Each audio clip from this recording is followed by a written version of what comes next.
اللہم صلی علی سیدنا و مولانا محمد.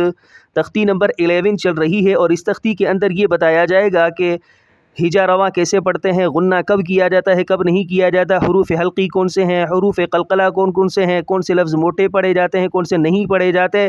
یہ ساری صورتحال، ساری کنڈیشن آج کے سبق میں، آج کی تختی میں بیان کی جائے گی. غور سے سنیے گا، انشاءاللہ بہت فائدہ ہوگا. تو شروع کرتے ہیں. بسم اللہ الرحمن الرحیم.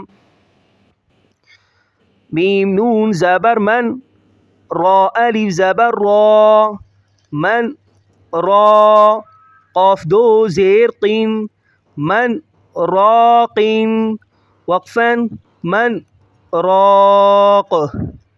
اب یہ جو الفاظ ہے بیچ میں سکتہ لکھا ہوا ہے، یہ سکتہ ہوتا ہے یعنی پیچھے والا لفظ آگے والے لفظ کے ساتھ ملتے ہوئے سانس کو نہیں توڑیں گے، اندر ہی اندر سانس کو جو ہے چھوڑ دیں گے، پھر باہر نکالیں گے. ٹھیک ہے، سانس توڑیں گے نہیں. اب میں کیسے بھی آپ کو بتا دیتا ہوں. میم نون زبر من، را الف زبر را. اب دیکھو من را، اب سانس کو روکے ہوئے اندر، باہر جب نکالیں گے تو را کو الف کے ساتھ پڑھیں گے. میم نون زبر من، را الف زبر را. یہاں سانس اٹھائیں گے نہیں. میم نون زبر من پھر را الف زبر را، اس طرح نہیں. میم نون زبر من، را الف زبر را، من را، قاف دو زیر قین، من راقین، وقفاً من راق. را کو موٹا کریں گے، قاف کو بھی موٹا کریں گے، قاف کی دونوں زیروں کو ظاہر نہیں کریں گے جب اسٹاپ کریں گے. ٹھیک ہے، یہ سمجھ آ گیا ہوگا. حمزہ نون زبر ان، ذال را زبر ذور، انذر، نون الف زبر نا، انذرنا، وقفاً انذرنا. جیسے رواں میں پڑھا جا رہا ہے، ہجے میں بھی ایسے ہی پڑھا جا رہا ہے. دونوں کی کنڈیشن ایک ہی ہے، ایک ہی صورت میں پڑھے جا رہے ہیں. رواں اور ہجا دونوں میں ایک ہی طرح.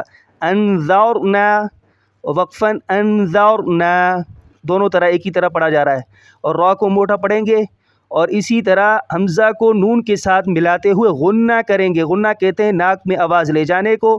دیکھیں یہاں پر حمزہ نون زبر ان، ان، ان، یہ نون غنہ کہتے ہیں اسے. حمزہ کو نون کے ساتھ ملاتے ہوئے ناک میں آواز لے جائیں گے، اسے غنہ کہا جاتا ہے. ٹھیک ہے.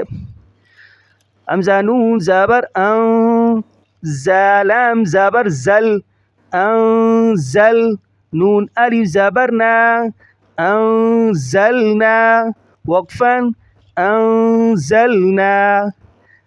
یہاں پر بھی ایسا ہی ہے جیسے ہجا میں پڑھا جا رہا ہے، رواں میں بھی ایسے ہی پڑھا جا رہا ہے. ٹھیک ہے. اور اسی طرح حمزہ کو نون کے ساتھ ملاتے ہوئے غنہ کریں گے، ناک میں آواز لے جائیں گے. ان، ان، انزلنا.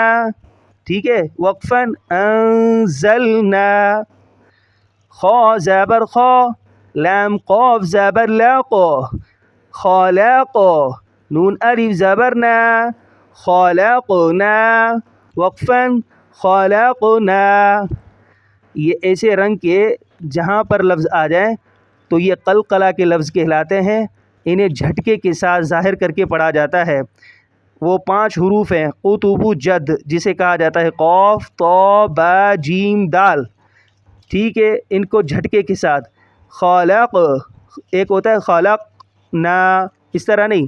خالق، خالق، جھٹکے کے ساتھ پڑھا جا رہا ہے اور ظاہر کر کے. خا کو موٹا پڑھیں گے. خالقنا، وقفاً خالقنا. آج کا سبق یہی ہے، ایک ہی لائن ہے، اچھے انداز میں یاد کیجیے گا. السلام علیکم.